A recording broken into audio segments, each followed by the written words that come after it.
Hi there, everybody. It's Tuesday night at 8. I'm usually here. I'm on my YouTube page.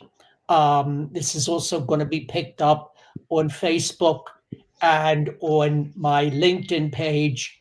But the best place to really watch it is on YouTube. This is Dan Cerrucci again. And I'm here with Michael of Wake Up New Jersey. Okay, it's a very clever title of a social media outlet that he started. Michael, what propelled you to start going on social media and making your political views known to New Jerseyans? Well, I had my main handle, which is Cole Archon, on there, and I built it up talking about COVID, the BLM riots, and all. But then it was August 2022, and me and a group of girls that are battling the masks in school and all kinds of nonsense decided that maybe we just need to have a collaboration, a group of things that going together, and started from there. And trying my best with with this journey to link every group together because there was so much infighting that was happening. That was another part of the mission, was make sure we everybody breaks bread with each other, because one person's posting one thing and the other person's posting the same thing. If you just kind of jump on it together, you guys are helping each other out and stuff. So just trying to really break bread with groups, try to break bread with people, and just make some noise about what's going on in the state. And so you were disturbed about the fact that Republicans were fighting one another. Is that what it was? No, it's more about just making sure that you help each other out. You jump on each other's posts to like help out. I see lots of groups infighting and talk about the same things, when if you just kind of link together, you're doing a much more effective job. Many hands make quick work. If you're all doing the same thing, and not collaborating with each other, you're just basically throwing a stone here or throwing a stone there, when we could be throwing a boulder at the situation and making an effective noise about it. Now, when you do these clips, these social media video clips, where you talk about things that are going on in New Jersey and why people should be concerned about them, and you want to wake people up to the problems that the state is facing, which are no small set of problems. Um, but you don't tell us very much about yourself, Michael. You remain rather mysterious. Is that by design? Yeah, it's mostly honestly to protect my family. I've actually had death threats, and the weird part is, like, when you get these horrible messages, I'm like, what are you complaining about? And they'll show me like the post, and I'm like, that's posted from your guy's website. It's posted from a liberal website, and I'm trying to showcase to you how insanely left they are, and they're like really just outlandish. But you block them, you get you just move on and everything. It's mostly just to protect my family at this point. It's nothing really besides that. So you face a lot of liberal hostility online. Yeah, here and there. I mean, I'll get even some hostility from my own side, but mostly it's from the left. And really, what it comes down to is just some people are entrenched in watching MSNBC or CNN or whatever they're watching, and they're inundated with these, like, these people are going to hurt you, these people are going to take away things. I'm like, I'm not trying to do any of that. I'm trying just to show you how bad this state is bungled, just from every aspect. And you're yelling at me, and I can't afford to live here. And so many people, and I'm doing okay, and so many people I know are struggling to make bills every month. And you're worried about, like your abortion rates, or give money to Planned Parenthood. I have people that can't afford to go to the grocery store, or put food, have heat in their house, but you're worried about like the most minute little thing here, when everything else really makes it, matters, and it's really affected people negatively here. Folks, I got to tell you, go to Wake Up New Jersey. Your little vignettes where you talk to people, Michael, are mostly on X, formerly Twitter. Is that where they mostly are? No, actually, Instagram is where I have the most followers and the most engagement is on there. But Instagram. I'm on Facebook, TikTok. Well, it's And fun. on Facebook. I Yeah. see them a lot on X because that's where I happen to be, and I see them on Facebook. And I got to tell you, folks, and I told Michael this when I met him, and it was really exciting to meet him because he comes across, Michael, you come across as just an everyman. Okay, you have that quality, but he's very convincing when he does these videos. It's almost like he's talking directly to you. He's talking to one person. They're rather intimate. It's sort of like you're sitting there right next to him. And Michael, you come across as very sincere. You come across as very credible. Was that something you practiced or what? No, man, I am a D student in high school. I am a terrible student. I You was said D as in David? D as in terrible. But my point of the matter is that I was not a great student. I was not great at public speaking. But one thing I was good at was talking to people. And I'm actually partially deaf in my left ear, so I actually have to look at people's faces when I talk. Not that I'm a great lip reader, but the point of the matter is that like I have to like look at them, and just that constant doing that over and over the years really has showcased to just like look right at you the entire time. And when I'm in the car, that's just talking to the camera. I just want to make sure that people know what I'm feeling, and I'm hoping it resonates with them. And so, was it the affordability issue? Because you talked about the price of everything, and I know you've talked on these vignettes. I call them vignettes about, like, for example, the energy prices. Was it the affordability issue that mostly motivated you to start speaking out? Actually, it was the masks in school and COVID. There was a lot of nonsense that happened with that, and I started speaking at board meetings and really being vocal about the nonsense. I mean, I deal with respirators at work, and PPE, so I actually have some knowledge on that. So when I hear people talking about it, I'm like, yeah, you don't even know what you're discussing here. They're like, well, my doctor said, well, look, listen to the wrong guy. And you actually have to know the lingo to fight back with this stuff. And once I kind of figured out, okay, I have some confidence in battling back against things, then I started going to Trenton. And one of the first things I did there was speak out about the gas tax. And there's this video that went out there where I called them out and said, you have 20 lobbyists here who are rah-rah-rahing gas tax, and I'm the only one saying don't do it, and calling you out on the fact that it's funding the roads in our state. And I said, you're funding the worst roads and most expensive roads in the country.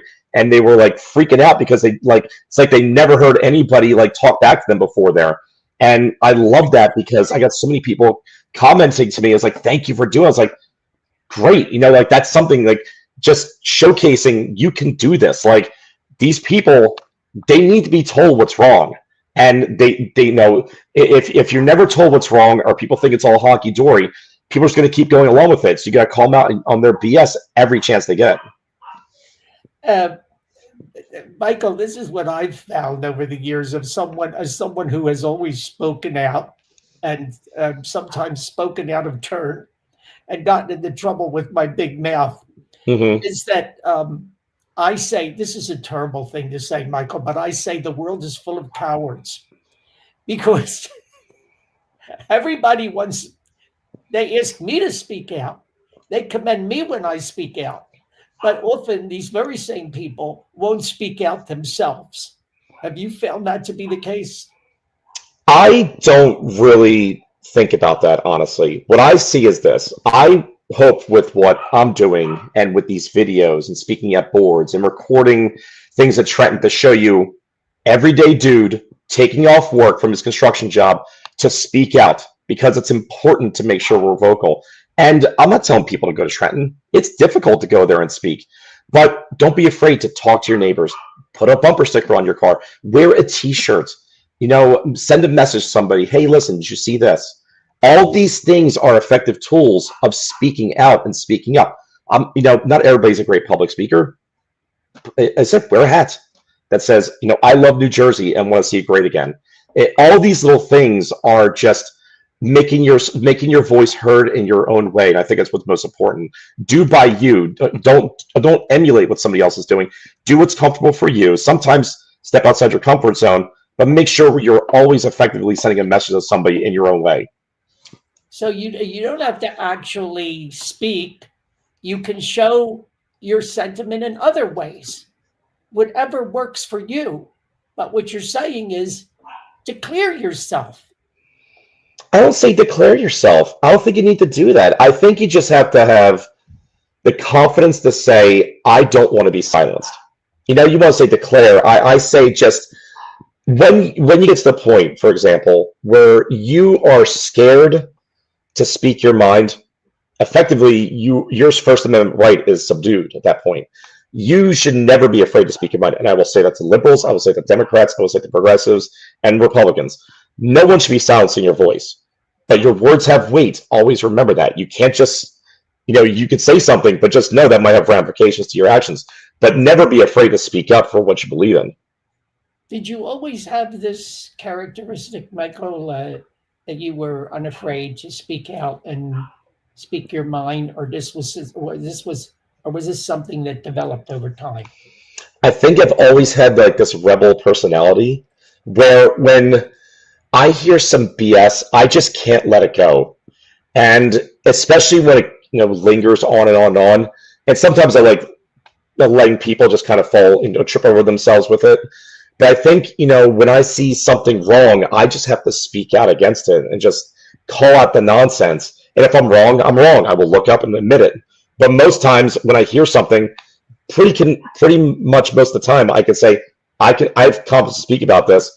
Here's the information. And when they're saying you're lying, I was like, here you go. I've already reported about it over a year and a half ago. And they're like, no. It's like, and then they don't believe you. And it's like, it turns into a whole mess of things. But always, make sure you look up information. I also suggest is that read a lot. A lot of people don't watch their Fox News and CNN, but they're not really getting surface level information. I think the more that you read, the more that you understand, and the more that you're consuming the information, and the more that you're understanding about like what the situation is, and not just being force fed the information like through a video. Are you a lifelong resident of New Jersey? I am now. I lived in Philly until I was 9 years old. I was a Southwest Philly guy by the airport. Moved to Jersey from 9 years old to 19. Then moved to the Poconos until I was 23. And then moved back to Philly when I was 24. And then lifelong resident ever since. So, but I actually like that because I've gotten the city life, I've gotten the mountain life, I've gotten the suburban life. So for me, I've gotten, I think, the best of all worlds to kind of see how everything, has been and how it happened and what happened in those areas and the shift that happened in those areas as well too. So I think it actually helped me in life, living in multiple different places, to kind of form who I am. You made reference to to some extent to the line of work you're in. May I ask you what you do for a living?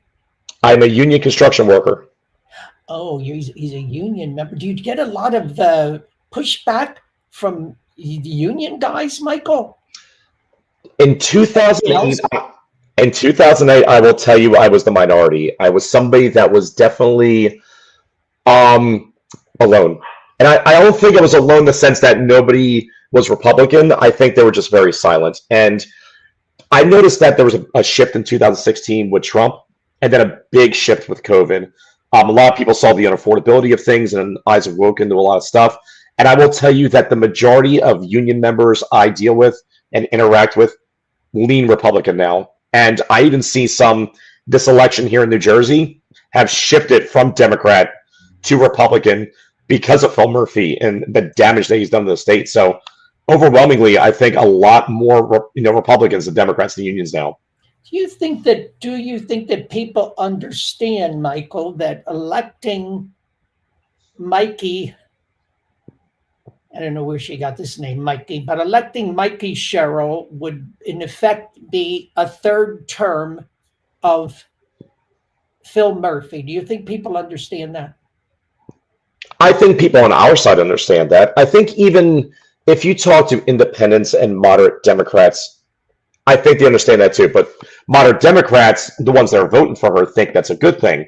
But what they don't understand is the blame is really on Democrats. You have ran this legislator for 20 years, and it's all about information. It's all about framing it in a way where people understand it. Their side saying, "Oh man, it's not us. Oh my God, we did nothing wrong with this place." You know what I mean? And you've been running things for 20 years, and Mickey Sherrill gave Murphy a B at that last debate, and is going to run on his energy policies and his pension policies and his budget policies. And she's touting Anchor. She's not solving anything. Like Anchor, for example, is one, and Stay is like a Band-Aid and a torpedo hole in a submarine with the water flooding. Like, you're not actually solving the problem. You're just trying to patch it up when there is really no patch, because it's $22 billion a year we're spending on this crap. And I know people need property tax relief. Fix the damn problem. Don't just make it so that you're using taxpayer dollars to fund a program that is unsustainable.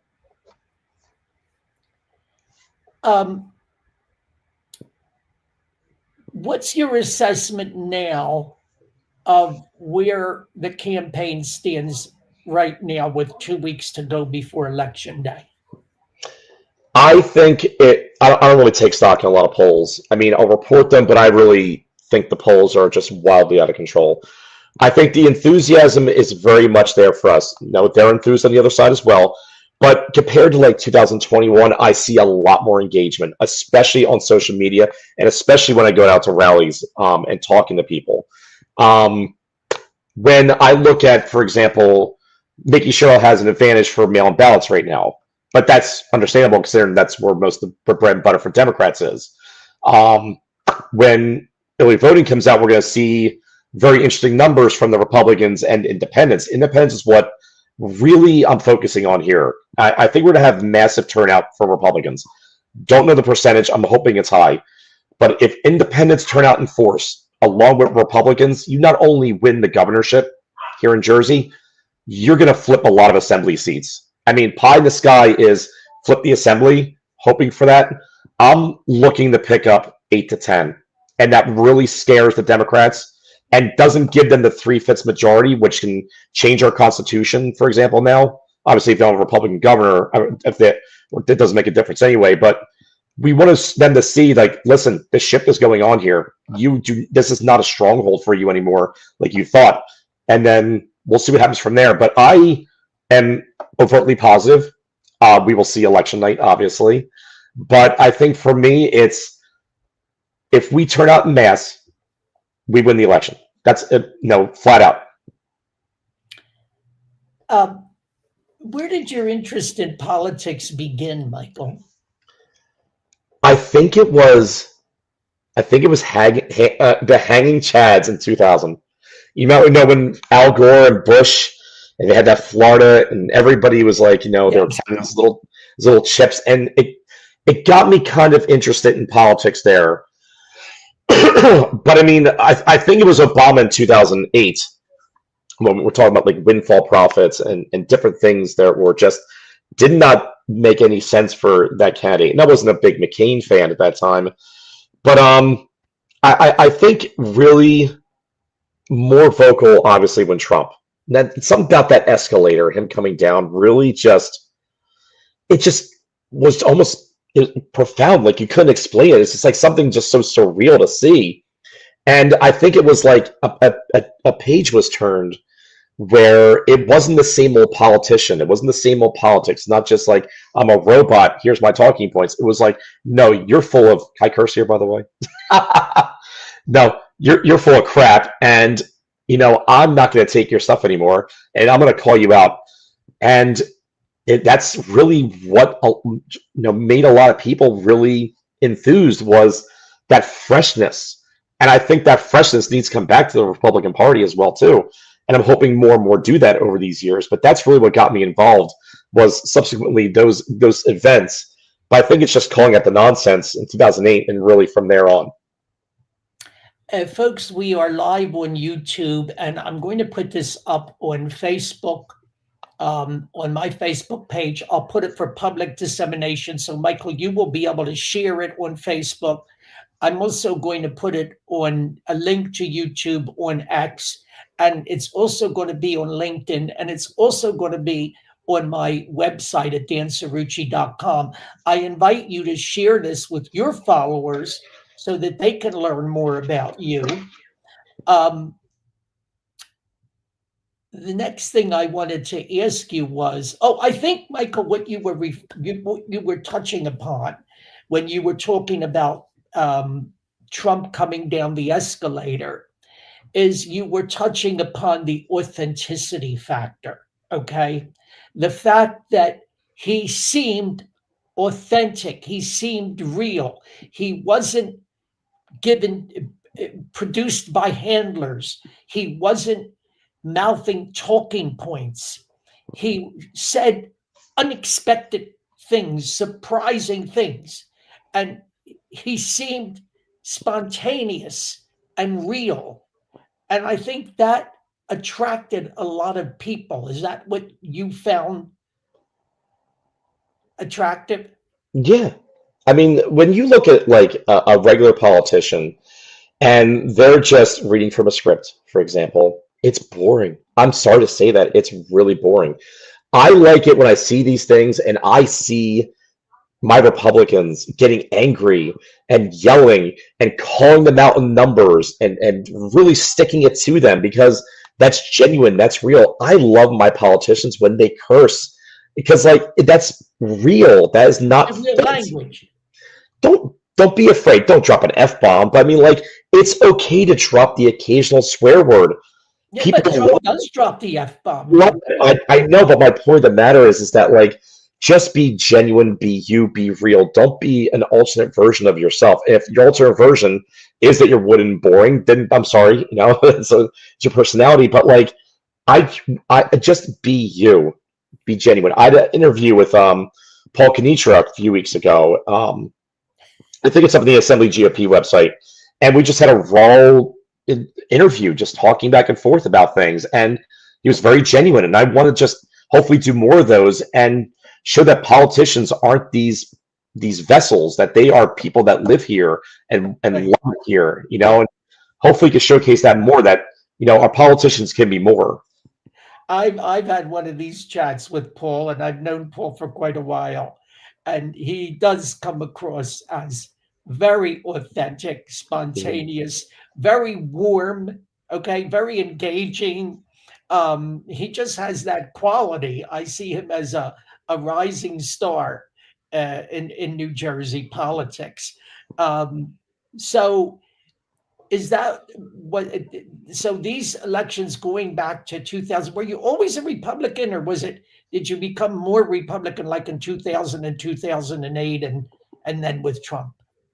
I've always been a Republican, but I've always been objective about my party, and that's something I'm very strict on. You can't just be blindly 100% of the time 100% like I'm going to agree on everything, because that's not the way life is. I mean, you're going to do things I disagree with, but the point of the matter is have some thick skin when I call you out on it. You know what I mean? Or anybody else does, and understand what the needs of the people are with that. You know what I mean? We're not all perfect, but you might be voting for things for the wrong reasons, for example.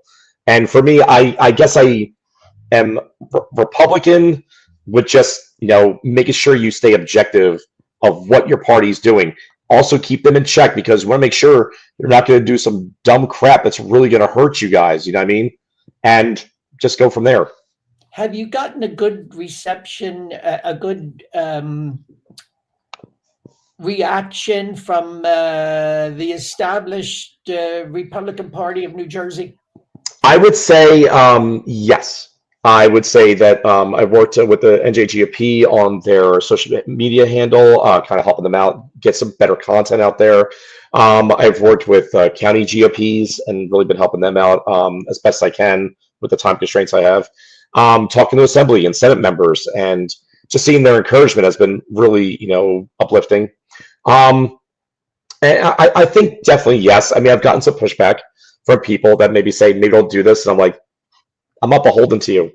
I can say what I want. You know what I mean? which is why one thing I don't like align myself with like PACs or LLCs. I'll work with you, but I'm not just going to blindly agree because we work together on one thing. You know what I mean?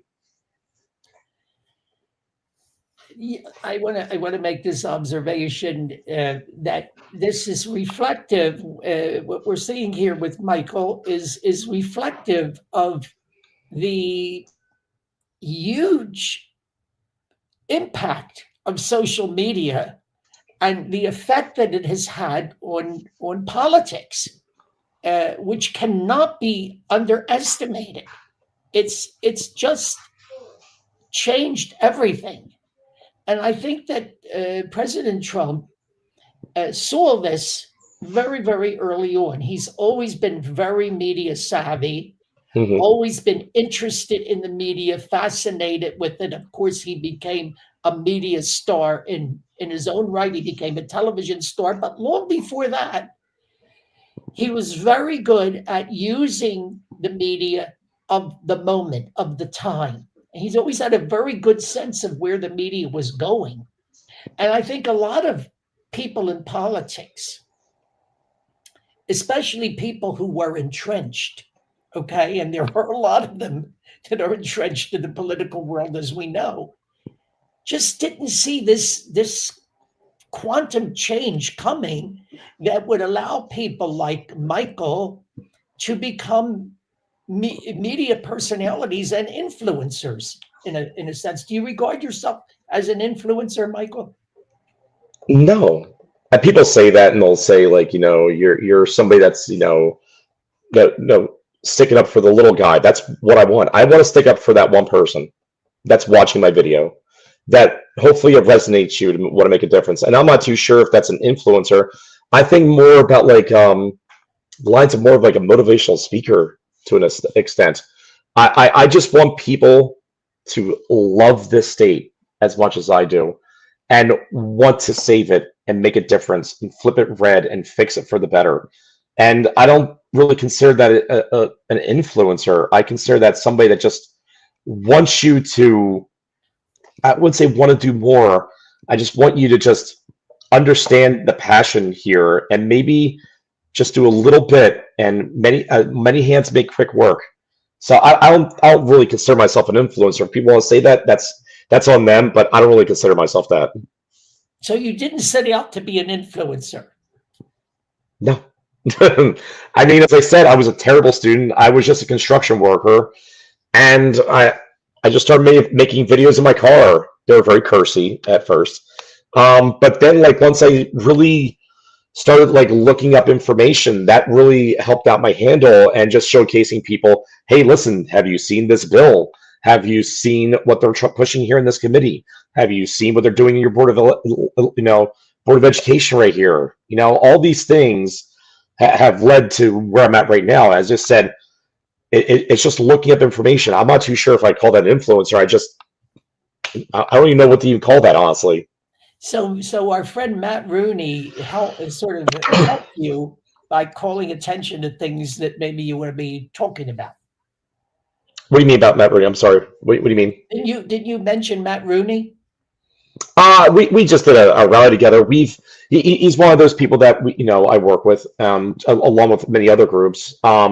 He runs Save Jersey. He runs a great website there that really gives out a lot of great information, a great resource. I would definitely say he's a really good ally in this fight and everything. I'm not too sure the reason bringing him up. You know what I mean? Okay. Now you said you love New Jersey. I mean, what is it that you love about New Jersey, Michael? So when I was a kid, I lived in Washington Township, New Jersey, is where I grew up, and we'd always go to Ocean City, New Jersey, and there was just something about going down there, seeing that Ferris wheel, getting some boardwalk fries that just couldn't replicate, and it made me fall in love with this state. I was a kid that didn't have many friends, going through bouts of depression, and that really centered me going down to that beach. And no matter where I go, anywhere, it's just something that always resonated with me. And and doing this handle has really shared with me the rich history of the state, the amazing sunrises that you see and sunsets everywhere, the cool events that I see, and it just makes me find joy in that there's so much here that you can do. I mean, do you know that we have mountains here in New Jersey? We have waterfalls. We have gorgeous beaches. We have a ferry down south. We have the Statue of Liberty. Don't say it's New York; it's really ours. There's so many things in the state that are amazing, and it's one of the things I love sharing. Some people get a little mad about it. They're like focusing on the politics. I'm like, I want to share with you Jersey. It's not just about politics here. It's about that mom and pop shop that has the best pizza in America. You know, Patterson Falls, even though it's a hellhole there, it's an amazing site. We have ski resorts and mountains in the northwest, sorry. You know, we got the Cumberland County, the birthplace of Batman, if you didn't know that. There's so many cool things about this state. I just want to share it with you all. That's really, when I say love New Jersey, that's what I'm talking about. It is an endlessly fascinating state. The most densely populated state in America, and yet it has one of the most beautiful, untouched, barren areas, the Jersey Pines. Mm-hmm. It's just a state that's full of contradictions and surprises. It's not always easy to love because we're all sort of crowded and bunched together here, and we're on top of each other, and we're in each other's way constantly. But that also forces us to learn to live together. We're stuck here between two of the largest metropolitan areas in the country, New York and Philadelphia, in the middle of what they call the megalopolis. And yet we have beautiful farmland, fresh fruits and vegetables. I'm constantly amazed. There's parts of New Jersey I still haven't seen or discovered and would like to visit. I mean, it's just endlessly fascinating. And here's another thing that I'm not sure we touched upon, Michael. It's full of vivid and memorable characters, isn't it? Oh, 100%. Yeah.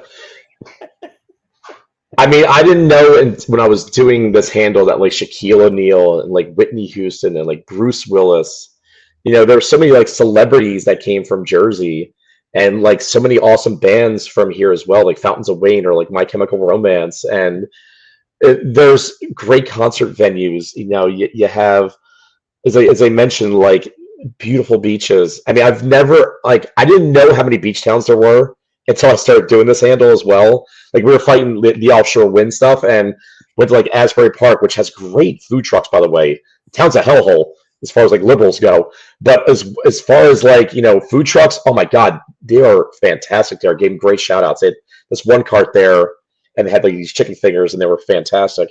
But then you go to a place like Seaside, you go like Long Beach and, you know, Ocean City, Wildwood. There's like so many cool little shore towns. And there's also some little ones I can't name that tell me, don't reveal these because we don't want them getting overrun with people. And I don't know, I just love just seeing, you know, Jersey. I think I visited 20 out of 21 counties this year. I think Essex was the only one I never got to. So I'm going to have to try to do that before the end of the year. That's amazing. That's wonderful. I'm not sure I've been to all 21 counties. I doubt it. I'm really not quite sure. But of course, I've spent a lot of time here in South Jersey, which is where I was born and raised. Michael, this has been wonderful chatting with you tonight.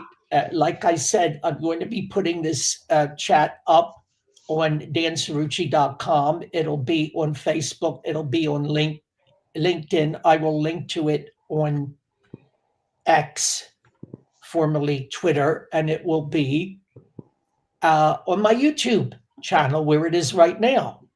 And I don't know. Am I going to run into you on election night, Michael? I'll see. The last was an election night. It was a losing night for somebody, so I maybe don't want to jinx that. But I might like. I'm curious. Should we do like get a whole bunch of people and do like a live stream on something and do like reactions to things, like almost like a panel like CNN does or like, you know, Fox News does? do you think? I don't know. I don't know, but I hope that have you been on any of the major news outlets like CNN, Fox, or one of those? No. If they asked me, I would go on. I mean, I'm always amazed. Like I spoke at Wildwood and then Seaside. This weekend I have two speeches. I'm always amazed when people ask me to do speeches because I think it's hilarious. Because I'm a terrible public speaker, but they still like having me. I'm just enjoying the ride. Honestly, I never thought that would. Like Wildwood, I met so many cool people. Christy Swanson was the coolest. I mean, I met her before, and the Buffy the Vampire Slayer, and Jack Posobiec and Scott Prosser were there, and there were so many different people there, and it's just like kind of surreal. You're kind of there with everybody, but it's also humbling that they wanted you to be there. So, as I said, taking the shot. If I never spoke again, I wouldn't mind it. It's okay. I just want to connect with that one person, honestly, and have them make a difference, and that's really my goal each and every day. Well, you are connecting. You are connecting incredibly. And this is why I noticed you. I've spent a whole lifetime in public relations and communications. And I recognize when people have this quality and you come right through the screen, you're connecting as hugely authentic, as very real, sincere. And folks, I urge you, you saw where you can, Michael has up there where you can find him, X, Facebook, TikTok, YouTube, Instagram. You can find him across social media platforms as Wake Up New Jersey. Go there and check out his commentary. I promise you, it'll give you a lot to think about. It's entertaining. It's the real deal. I don't know how else to explain it, Michael. Thank you so I appreciate much. that. Thank you. Well, thank you for having me on. I really appreciate it. It's been my pleasure, Michael. Have a good evening. You take it easy. Take care. Bye. Bye.